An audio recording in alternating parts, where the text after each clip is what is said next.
ನಮಸ್ಕಾರ. MGN ಪ್ರಸಾದ್ ಅವರ ಸಾರಥ್ಯದಲ್ಲಿ ನಡೀತಾ ಇರತಕ್ಕಂಥ MGN ಎಕ್ಸ್ಪ್ರೆಸ್ ವೇ ಅಂತಕ್ಕಂಥ ಯೂಟ್ಯೂಬ್ ಚಾನಲ್ ಮೂಲಕ ಯುವಕರಿಗೆ ಅವಶ್ಯಕವಾಗಿರ್ತಕ್ಕಂಥ ಮಾಹಿತಿ, ರೋಡ್ ಸೇಫ್ಟಿ ಮೇಜರ್ಸ್ಗಳ ಬಗ್ಗೆ ಸುಮಾರು 200ಕ್ಕಿಂತ ಹೆಚ್ಚು ವಿಡಿಯೋಗಳನ್ನು ಮಾಡಿ ಅಪ್ಲೋಡ್ ಮಾಡ್ತಾ ಇದ್ದಾರೆ.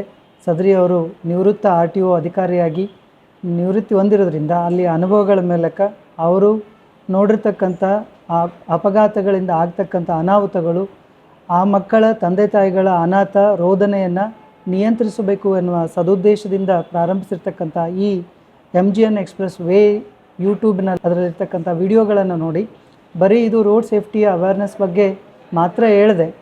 ನಮ್ಮ ದಿನನಿತ್ಯದ ವಿವಿಧ ಸ್ಪರ್ಧಾತ್ಮಕ ಪರೀಕ್ಷೆಗಳಿಗೆ ಅವಶ್ಯಕವಾಗಿರ್ತಕ್ಕಂಥ ರೋಡ್ ಸೇಫ್ಟಿಯ ರೂಲ್ಸ್ಗಳ ಬಗ್ಗೆ, ರೋಡ್ ಸಿಗ್ನಲ್ಸ್ಗಳ ಬಗ್ಗೆ ಸಂಪೂರ್ಣವಾಗಿ, ಹಾಗಾಗಿ ಹೆಚ್ಚು ಈ ಯೂಟ್ಯೂಬ್ ಚಾನಲ್ಗೆ ಸಬ್ಸ್ಕ್ರೈಬ್ ಆಗಿ ಅವುಗಳ ಉಪಯೋಗ ಪಡೆದುಕೊಳ್ಳಿ. ನಿಮ್ಮ ಭವಿಷ್ಯಕ್ಕೆ ಅವಶ್ಯಕವಾಗಿರುವ ರೋಡ್ ಸೇಫ್ಟಿಯ ಮಾಹಿತಿಯನ್ನು ಸಿಗ್ತದೆ ಅಂತ ಹೇಳಲಿಕ್ಕೆ ಇಷ್ಟಪಡ್ತಾ ಇದ್ದೇನೆ.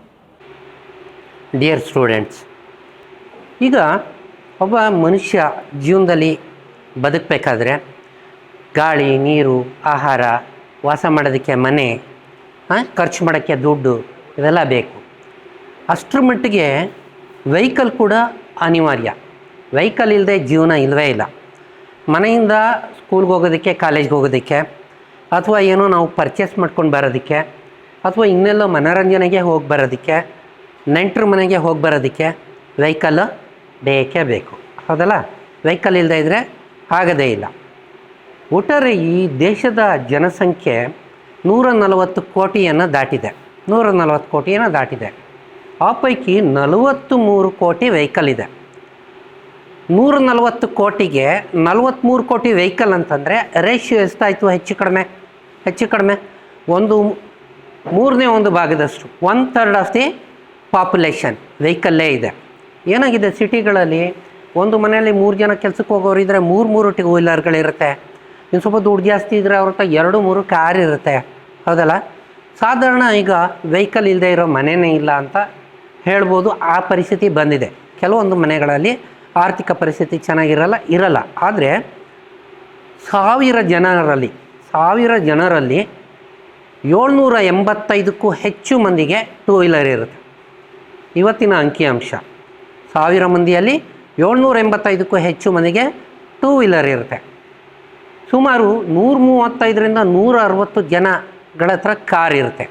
ಇವತ್ತಿನ ರೇಷಿಯೋ ಇದು ಒಟ್ಟಾರೆ ದೇಶದ ಪಾಪ್ಯುಲೇಷನ್ಗೆ ಹೋಲಿಸಿದಾಗ. ಇನ್ನು ನಮ್ಮ ಕರ್ನಾಟಕಕ್ಕೆ ಬಂದರೆ 3,54,00,000 ವೆಹಿಕಲ್ಗಳು ಈ ವರ್ಷದವರೆಗೆ ಆಗಿದೆ. ಈ ವರ್ಷದ ಪ್ರಾರಂಭದವರೆಗೆ ಆಗಿದೆ 3,54,00,000 ವೆಹಿಕಲ್. ಆ ಪೈಕಿ 2 ಕೋಟಿಗೂ ಮಿಕ್ಕಿ ಟೂ ವೀಲರ್ಗಳೇ ಇದೆ. 2 ಕೋಟಿ ಟೂ ವೀಲರ್ ಇದೆ. ನಮ್ಮ ಕರ್ನಾಟಕದ ಜನಸಂಖ್ಯೆ 6ರಿಂದ 7ನೇ ಕೋಟಿಯನ್ನು ಮುಟ್ತಾ ಇದೆ ಅಲ್ವಾ? 6ರಿಂದ 7ನೇ ಕೋಟಿ ಇರುವಂಥ ಈ ಜನಸಂಖ್ಯೆಯಲ್ಲಿ 3,54,00,000 ವೆಹಿಕಲ್ ಇದೆ ಅಂದರೆ ಹೆಚ್ಚು ಕಡಿಮೆ 50-55%. ಹೌದಲ್ಲ? ಅಷ್ಟು ಸ್ಟ್ರೆಂತ್ ಇದೆ ವೆಹಿಕಲ್ ಅಷ್ಟರ ಮಟ್ಟಿಗೆ ಅನಿವಾರ್ಯ ಅನ್ನುವಂಥ ಪರಿಸ್ಥಿತಿ ಇವತ್ತಿದೆ. ಸೊ ಈ ವೆಹಿಕಲ್ಗಳನ್ನೆಲ್ಲ ರಿಜಿಸ್ಟ್ರೇಷನ್ ಮಾಡ್ತಕ್ಕಂಥದ್ದು RTO ಡಿಪಾರ್ಟ್ಮೆಂಟನ್ನು department for transport and road safety ಅಂತ ಹೇಳ್ತಾರೆ. ಇತ್ತ ಟ್ರಾನ್ಸ್ಪೋರ್ಟ್ ಬಗ್ಗೆನೂ ಹೇಳ್ತಾರೆ, ಆ ಕಡೆ ರೋಡ್ ಸೇಫ್ಟಿ ಬಗ್ಗೆನೂ ಹೇಳ್ತಾರೆ. ಸೊ RTOಗಳಲ್ಲಿ ನಿಮಗೆಲ್ಲ ಗೊತ್ತಿರೋ ಹಾಗೆ ಬಹಳ ಮುಖ್ಯವಾಗಿ ನಡೀತಕ್ಕಂಥ ಕೆಲಸ ಏನಪ್ಪ ಅಂತಂದರೆ, ಒಂದು ವೆಹಿಕಲ್ ವೆಹಿಕಲ್ಗಳನ್ನ ರಿಜಿಸ್ಟ್ರ್ ಮಾಡುವಂಥದ್ದು. ಎರಡನೇದು, ರಿಜಿಸ್ಟರ್ ಆದಂಥ ವೆಹಿಕಲ್ಗಳನ್ನ ಓಡಿಸೋದಕ್ಕೆ ಡ್ರೈವಿಂಗ್ ಲೈಸೆನ್ಸನ್ನು ಕೊಡುವಂಥದ್ದು. ಸೊ ವೆಹಿಕಲ್ ರಿಜಿಸ್ಟರ್ ಆಗುತ್ತೆ, ಡ್ರೈವಿಂಗ್ ಲೈಸೆನ್ಸ್ ಇಟ್ಕೊಂಡು ನೀವು ಚಾಲನೆ ಮಾಡ್ತೀರಿ ವೆಹಿಕಲ್ನ ಚಾಲನೆ ಮಾಡುವಾಗ ರಸ್ತೆಯಲ್ಲಿ ಆ ಒಂದು ಟ್ರಾಫಿಕ್ ಸಿಗ್ನಲ್ಸ್ಗಳು, ಟ್ರಾಫಿಕ್ ಸೈನ್ಸ್ಗಳು ಇವನ್ನೆಲ್ಲ ನಾವು ಫಾಲೋ ಮಾಡದೇ ಇದ್ದಾಗ, ಇವನ್ನೆಲ್ಲ ನಾವು ಅನುಸರಿಸದೇ ಇದ್ದಾಗ ಅಪರಾಧ ಪ್ರಕರಣ ದಾಖಲಾಗುತ್ತೆ. ಆ ಅಪರಾಧ ಪ್ರಕರಣಗಳನ್ನು ಪತ್ತೆ ಹಚ್ಚೋದಕ್ಕೆ ಎನ್ಫೋರ್ಸ್ಮೆಂಟ್ ಸೆಲ್ ಅಂತ ಇರುತ್ತೆ. ಪ್ರವರ್ತನಾ ತಂಡ ಚೆಕ್ಕಿಂಗ್ ಮಾಡೋದು.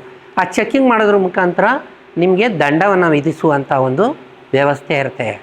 ಇದನ್ನು ಮೀರಿ ಬಸ್ಗಳಿರುತ್ತೆ, ಲಾರಿ ಇರುತ್ತೆ.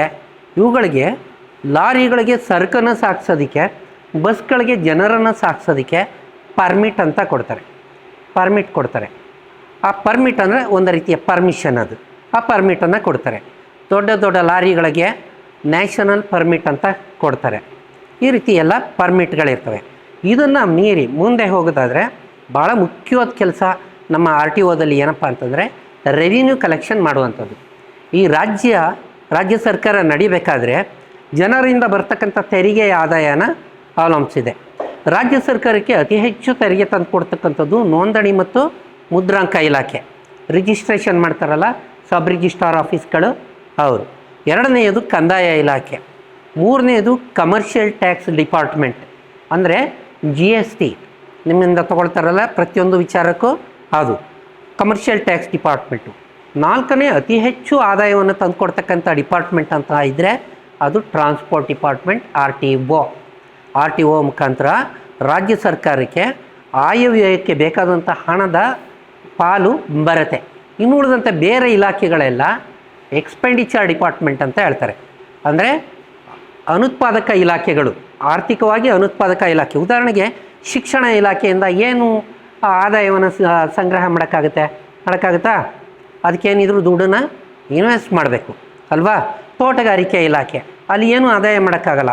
ತೋಟಗಾರಿಕೆಯನ್ನು ಪ್ರೋತ್ಸಾಹಕ್ಕೋಸ್ಕರ ಸರ್ಕಾರ ದುಡ್ಡನ್ನು ಇನ್ವೆಸ್ಟ್ ಮಾಡಬೇಕು. ಕೃಷಿ ಇಲಾಖೆ, ಅದಕ್ಕೂ ಕೂಡ ಸರ್ಕಾರ ದುಡ್ಡನ್ನು ಇನ್ವೆಸ್ಟ್ ಮಾಡಬೇಕು. ಅರಣ್ಯ ಇಲಾಖೆ, ಅದಕ್ಕೂ ಕೂಡ ದುಡ್ಡನ್ನು ಇನ್ವೆಸ್ಟ್ ಮಾಡಬೇಕು. PWD ಡಿಪಾರ್ಟ್ಮೆಂಟು, ರೋಡ್ ಕನ್ಸ್ಟ್ರಕ್ಷನ್ಸ್, ಇವಕ್ಕೆಲ್ಲ ಸರ್ಕಾರ ದುಡ್ಡನ್ನು ಇನ್ವೆಸ್ಟ್ ಮಾಡಬೇಕು. ಇವೆಲ್ಲ ಎಕ್ಸ್ಪೆಂಡಿಚರ್ ಡಿಪಾರ್ಟ್ಮೆಂಟ್ಗಳು. ಆದಾಯವನ್ನು ತಂದುಕೊಡ್ತಕ್ಕಂಥ ಇಲಾಖೆಗಳು ಕಮರ್ಷಿಯಲ್ ಟ್ಯಾಕ್ಸ್ ಡಿಪಾರ್ಟ್ಮೆಂಟ್, ನೋಂದಣಿ ಮತ್ತು ಮುದ್ರಾಂಕ ಇಲಾಖೆ ಮತ್ತು RTO ಮತ್ತು ಕಂದಾಯ ಇಲಾಖೆ. ಇವುಗಳಿಂದ ಆದಾಯ ಸರ್ಕಾರಕ್ಕೆ ಬರುತ್ತೆ. ಇದು ಒಂದು ಸ್ಥೂಲ ಚಿತ್ರಣ. ಈಗ ಮೊದಲನೇ topic science behind vehicle number ಅಂತ. ನೀವು ಮಕ್ಕಳಾಗಿ ನಿಮ್ಮ ಮನೆಯಲ್ಲಿ ಹುಟ್ಟಿದ ಮೇಲೆ ನಿಮಗೆ ಒಂದು ಹೆಸರನ್ನು ನಿಮ್ಮ ತಂದೆ ತಾಯಿಗಳು ಕೊಡ್ತಾರೆ. ಜೀವನ ಪೂರ್ತಿ ಆ ಹೆಸರಿಂದ ನಿಮ್ಮನ್ನು ಕರೀತಾರೆ, ಹೌದಲ್ಲ? ಆ ಹೆಸರಿಂದ ಕರೀತಾರೆ. ಹಾಗೆ ಒಂದು ವೆಹಿಕಲ್ ಫೀಲ್ಡ್ ಬಂದ ತಕ್ಷಣ ಅದಕ್ಕೆ ಹೆಸರು ಕೊಟ್ಕೊಂಡು ಹೋಗೋದಕ್ಕಾಗಲ್ಲ. ಅದಕ್ಕೆ ಆದಂಥ ಒಂದು ಯೂನಿಕ್ ರಿಜಿಸ್ಟ್ರೇಷನ್ ನಂಬರನ್ನು ಕೊಡ್ತಾರೆ. ಆ ಯೂನಿಕ್ ರಿಜಿಸ್ಟ್ರೇಷನ್ ನಂಬರನ್ನು ಯಾವ ರೀತಿ ಕೊಡ್ತಾರೆ ಅಂತ ಹೇಳುವಂಥದ್ದು ಸೈನ್ಸ್ ಬಿಹೈಂಡ್ ವೆಹಿಕಲ್ ನಂಬರ್. ಆ ಒಂದು ವೆಹಿಕಲ್ ನಂಬರನ್ನು ಕೊಡೋದ್ರ ಹಿಂದೆ ಏನು ಲಾಜಿಕ್ ಇದೆ, ಅದರಲ್ಲಿ ಸೀರೀಸ್ಗಳಿರ್ತವೆ, ಹೇಗೆ ಅದನ್ನು ಗುರುತಿಸೋದು, F ಸೀರೀಸ್ ಅಂದರೆ ಏನು, S ಸೀರೀಸ್ ಅಂದರೆ ಏನು, ಅದು ನೋಡ್ತಿದ್ದಂಗೆ ಇಂಥ ವೆಹಿಕಲ್ ಅಂತ ಹೇಳಬೇಕು. ಅದನ್ನು ಹೇಗೆ ಪತ್ತೆ ಮಾಡೋದು ಅಂತ ಒಂದು. ಎರಡನೇ ವಿಚಾರ ನಿಮಗೆ ಹೇಳಿಕೊಟ್ಟಿರೋದು ಡ್ರೈವಿಂಗ್ ಟ್ರೈನಿಂಗ್ ಸ್ಕೂಲ್ಸ್, ವಾಹನ ಚಾಲನಾ ತರಬೇತಿ ಕೇಂದ್ರಗಳು. ಏನು ಮಾಡ್ತಾರೆ, ನಮ್ಮಲ್ಲಿ ಯೂತ್ಸ್ DL ಮಾಡಿಸ್ಕೊಳ್ಳೋ ಸಲುವಾಗಿ ಕಾರ್ ಡ್ರೈವಿಂಗ್ ಕಲಿತೀನಿ ಅಂದ್ಬಿಟ್ಟು ಡ್ರೈವಿಂಗ್ ಸ್ಕೂಲ್ಗೆ ಹೋಗಿ ಸೇರಿಕೊಳ್ತಾರೆ. ಅವನೇನೋ ಒಂದಷ್ಟು ಫೀಸನ್ನು ಹಾಕ್ತಾನೆ. ಆ ಫೀಸನ್ನು ಕಟ್ಬಿಟ್ಟು ಅವನು ಬೇಗ ಟ್ರೈನಿಂಗ್ ಕೊಟ್ಟಂಗೆ ಮಾಡಿ ನಿಮಗೆ DLನ್ನು ಕೊಡಿಸ್ಬಿಟ್ಟು ಕಳಿಸ್ಬಿಡ್ತಾನೆ. ನೀವು ಅಲ್ಲಿ ಕಲಿಬೇಕಾಗಿದ್ದದ್ದೇನು, ಡ್ರೈವಿಂಗ್ ಸ್ಕೂಲಲ್ಲಿ ಕಲ್ತಿದ್ದೇನು, ಎಷ್ಟರ ಮಟ್ಟಿಗೆ ನಿಮಗೆ ಲಾಸ್ ಆಗುತ್ತೆ ಅವುಗಳನ್ನು ಕಲ್ತ್ಕೊಳ್ಳದೇ ಇದ್ದರೆ ಅಂತ ಹೇಳೋದು ಎರಡನೇ ಟಾಪಿಕ್ಕು.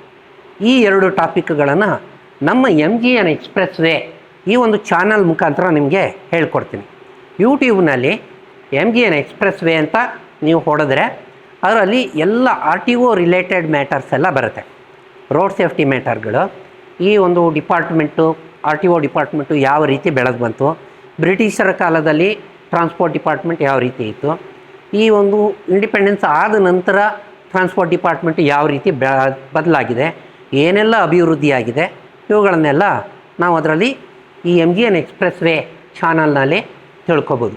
ಸೊ ಆಲ್ಮೋಸ್ಟ್ ಎಲ್ಲರೂ ಮೊಬೈಲ್ ಉಪಯೋಗಿಸ್ತೀರಾ, ಯೂಟ್ಯೂಬ್ಗೆ ಹೋಗ್ಬಿಟ್ಟು MGN ಎಕ್ಸ್ಪ್ರೆಸ್ ವೇ ಅನ್ನೋ ಒಂದು ಚಾನಲ್ಗೆ ನೀವು ಸಬ್ಸ್ಕ್ರೈಬ್ ಆಗಿ ನಿರಂತರವಾಗಿ ನಿಮಗೆ ಪಾಠಗಳು ಬರುತ್ತೆ.